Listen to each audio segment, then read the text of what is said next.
Bonjour la belle diaspora, bonjour tout le monde, j'espère que vous vous portez bien. Mon nom est Marcel Angèle Abomoela, coach de vie certifié depuis 2016. Aujourd'hui, nous allons parler d'un sujet qui va toucher énormément de personnes. C'est un sujet qui soulève énormément de débats. Et vous savez, ma chaîne, je souhaite franchement qu'elle soit une conversation. Que ce ne soit pas un monologue où c'est moi qui vous apporte toujours des informations. Et je suis très contente chaque fois que quelqu'un me dit, coach, comment est-ce que je peux faire telle chose? Et ça m'est déjà arrivé de faire quelques vidéos parce que quelqu'un m'a posé une question. Et cette fois-ci, ce n'est pas une question, mais c'est des objections. C'est des objections qui reviennent de la part, je vais dire, c'est des hommes abonnés à cette chaîne. Écoutez, j'accueille les objections, je n'ai aucun problème avec. Seulement, comme nous sommes dans la conversation, je souhaite établir la paix. L'homéostasie, l'équilibre, si vous voulez. Je souhaite vous parler de ma perception des choses par rapport aux cheveux de la femme afro-descendante et pourquoi est-ce que je pense que c'est un droit pour moi de porter ce genre de cheveux. Je vais vous le dire dans cette vidéo. Restez jusqu'au bout. Et ne faites pas défiler la vidéo parce que vous allez rater des choses très importantes qui vont vous aider à comprendre même la fin. C'est la deuxième fois que je reçois une objection d'un homme et c'est hier ou avant-hier, j'ai posté un short où je parlais de l'identité. Et comme je parlais de l'identité, la personne m'a fait le reproche que c'est toi qui parles d'identité et c'est toi qui as des cheveux qui ressemblent à des cheveux des femmes d'une autre race. Vous comprenez ce que je veux dire? Alors je me suis dit, plus que c'est la deuxième fois que ça arrive, c'est sûr qu'il y a des personnes qui pensent la même chose et je souhaite établir l'homéostasie. Je souhaite établir l'équilibre. J'espère qu'à la fin de cette vidéo, nous aurons la paix et que nous aurons sûrement une semence de réflexion. Parce que moi, je me sens libre de porter ce type de cheveux. Je vais vous expliquer pourquoi. Cette vidéo, j'espère qu'elle soit une vidéo éducative et une vidéo qui va libérer ces femmes qui ont peur, ces femmes qui ont honte de porter des greffes de cheveux ou de porter une perruque sur leur tête. Selon ma perception, je pense que le cheveu est comme une pierre précieuse. Le cheveu de toutes les races est comme une pierre précieuse. Je vais m'attarder sur les cheveux des femmes afro-descendantes. Je pense que nos cheveux nous ont été donnés comme des pierres précieuses. Vous savez, les pierres précieuses, quand on les trouve dans une mine, elles ressemblent à des pierres très sales. Si vous n'êtes pas connaisseur, vous ne pouvez pas vous arrêter pour vous dire ça c'est du diamant et on va travailler dessus. Mais ce diamant, cette pierre qui est encore toute sale, elle a son pesant, elle a sa valeur. On doit la garder, on doit la préserver parce qu'elle a une valeur. C'est une pierre rare. C'est pas une pierre qu'on trouve au bord de la route, pas du tout. C'est du diamant. Mais elle a sa valeur. Mais maintenant, Dieu nous a donné des pierres précieuses et il nous regarde faire. C'est à nous le choix. Est-ce qu'on va utiliser cette pierre précieuse, cette pierre sale, pour travailler dessus, pour mettre de l'effort, pour la faire briller d'une autre façon, pour lui donner une autre valeur, peut-être une valeur plus élevée, ou alors la même valeur, mais différemment? C'est à nous le choix. C'est la même chose pour l'or et toutes les autres pierres précieuses. Vous savez, quand une femme, je reste sur les femmes afrodescendantes naissent, tous les bébés afrodescendants viennent avec des cheveux comme ceux que j'ai sur la tête. Plusieurs personnes ne le savent pas. Nous sortons avec des cheveux très lisses. D'accord? Je suis déjà en train de vous amener dans le raisonnement de la pierre précieuse. Nous sortons avec des cheveux très lisses. Quand on commence à grandir, nos cheveux deviennent crépus. Et là, franchement, vous avez cette pierre rudimentaire. Maintenant, ma belle, moi aujourd'hui, je te dis, tu es libre. C'est à toi de voir ce que tu en fais. Et nous avons la possibilité. Et je sais que Dieu, en nous donnant ces cheveux, savait que nous aurons aussi l'intelligence de trouver et de découvrir que nous pouvons les lisser. Parce que oui, nos cheveux, nous pouvons les lisser. Et je vous assure encore, c'est un choix. Beaucoup de femmes lissent leurs cheveux. À un moment de ma vie, j'ai lissé mes cheveux. Et je les ai lissés. je les ai bouclés. Et je me souviens que nos mamans avaient souvent un peigne qu'on posait sur le feu ou sur un rochaud ou je ne sais pas, sur des flammes. Quand il devenait chaud, elles lissaient leurs cheveux. Pourquoi elles le faisaient? Elles ne le faisaient pas parce qu'elles voulaient ressembler à des femmes d'autres races. Elles le faisaient parce qu'elles savaient qu'elles avaient reçu une pierre précieuse. Elles avaient reçu une semence qu'elles pouvaient transformer. Nos cheveux ont la capacité d'être transformés. Nos cheveux ont la capacité d'être lisses. Nos cheveux ont la capacité d'être bouclés. Oui, nos cheveux ont la capacité d'être bouclés et d'être lisses. Maintenant, quand on parle des femmes d'autres races, j'ai des amis de plusieurs races, de plusieurs nationalités. Et ce que j'ai découvert quand je suis venue dans la diaspora, c'est que les femmes de ces races dont vous parlez, que c'est des femmes elles sont nées comme ça, je vous assure, énormément de ces femmes créent de l'esthétique avec leurs cheveux d'une façon ou d'une autre. Plusieurs femmes caucasiennes n'ont pas les cheveux touffus. Non. Plusieurs femmes caucasiennes, énormément de femmes caucasiennes ont des cheveux très fins. Mais qu'est-ce qu'elles font? C'est qu'elles se font des rajouts de cheveux. Elles se font des rajouts de greffes.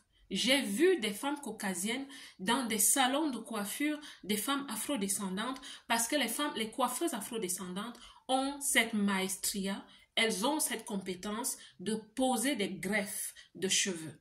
Et donc, elles vont chez ces femmes pour se poser des rajouts de cheveux afin que leurs cheveux soient plus touffus.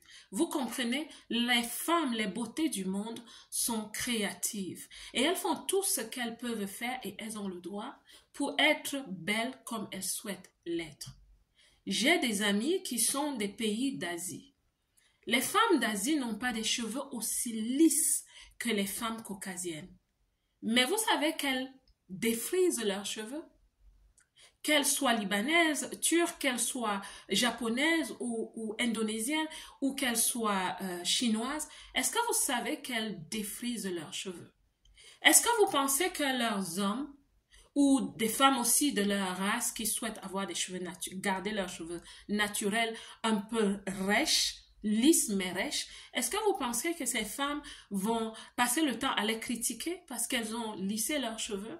Pas du tout. Alors je reviens à moi. Quand je porte, et je ne me justifie pas, je souhaite que nous élevons le niveau de la réflexion. Parce que vous savez, nous, surtout les femmes de la diaspora, nous avons beaucoup à gérer. Nous avons des choses intrinsèques à gérer. Quand je parle d'identité, je ne parle pas de cheveux. Je parle de ce qui est en moi, de ce qui sort de moi. Je parle de mon caractère, de ma personnalité. Je parle des compétences intrinsèques que je développe, qui sont des compétences que j'appelle divines, parce qu'elles deviennent universelles. C'est l'amour, c'est la générosité, l'empathie, le respect, le travail, l'excellence, tout ce que tu peux imaginer que les autres races comprennent sans que j'ai besoin de naître comme eux. Vous comprenez? C'est ça qui nous intéresse. Ce qui est important pour nous, c'est de travailler sur nos identités en tant qu'être humain, afin qu'on sache s'intégrer. Parce que l'intégration n'est pas simplement au niveau des papiers. J'ai le papier, j'ai le permis de résidence, j'ai le passeport, je suis intégrée. Pas du tout, ma belle. L'intégration, c'est la personne que tu deviens et le miroir que tu deviens pour la société qui t'accueille. Et comment est-ce que, à ta façon unique, parce que je ne parle jamais d'assimilation, il ne faut pas s'assimiler, mais à ta façon unique, comment est-ce que tu vas comprendre ton identité afin d'ajouter de la valeur et de recevoir la valeur? Voilà les sujets qui nous préoccupent le plus.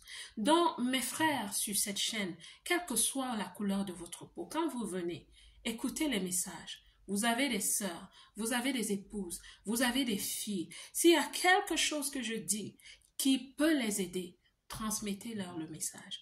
partagez-leur la vidéo. Pour moi, c'est le plus important. Et je n'essaye pas de vous remonter les bretelles. J'essaye d'être dans la conversation aussi avec vous.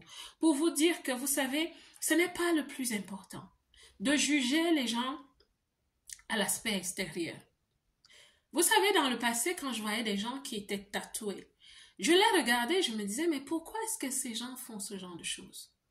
Mais plus tard, quand j'ai commencé vraiment à travailler sur moi, j'ai commencé aussi à me dire, vous savez, parfois, il y a des gens qui paraissent très beaux, très raffinés, très classe, très chic, très propres, sans tatouage, mais en fait qui ont des tatouages dans le cœur. Donc, moi, je ne suis plus dans la recherche de, voilà, l'apparence. Est-ce qu'il faut bien se mettre? Oui, c'est très bien pour soi-même, mais c'est aussi bien pour le respect par rapport aux autres. Bien sûr, il faut bien se mettre. C'est bien. C'est un signe de développement personnel. C'est un signe, franchement, de savoir-être, de savoir-faire, tout ce que vous voulez.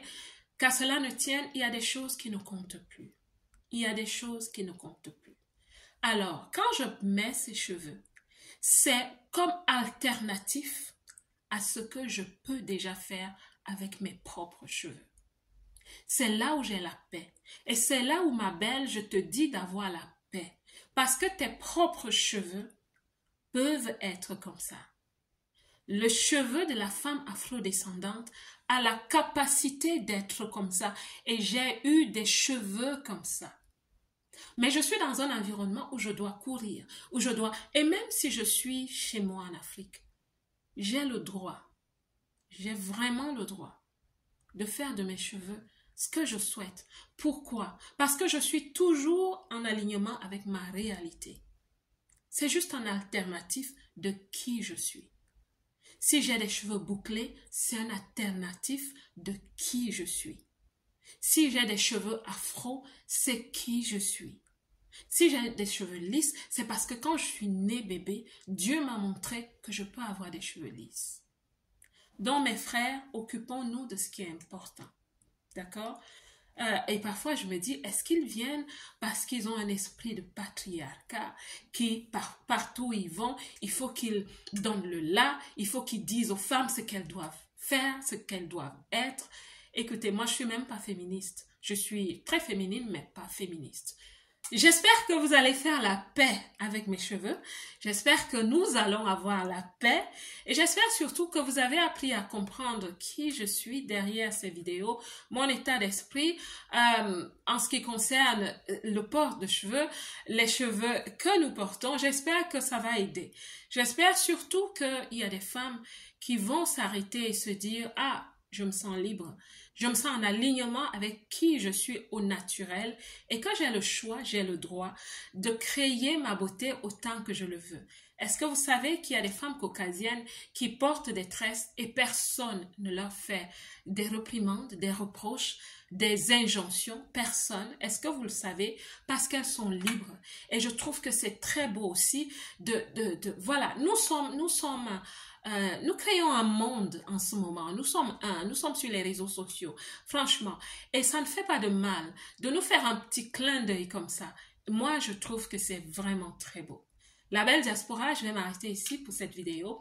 Que Dieu vous bénisse. Moi, je vous aime.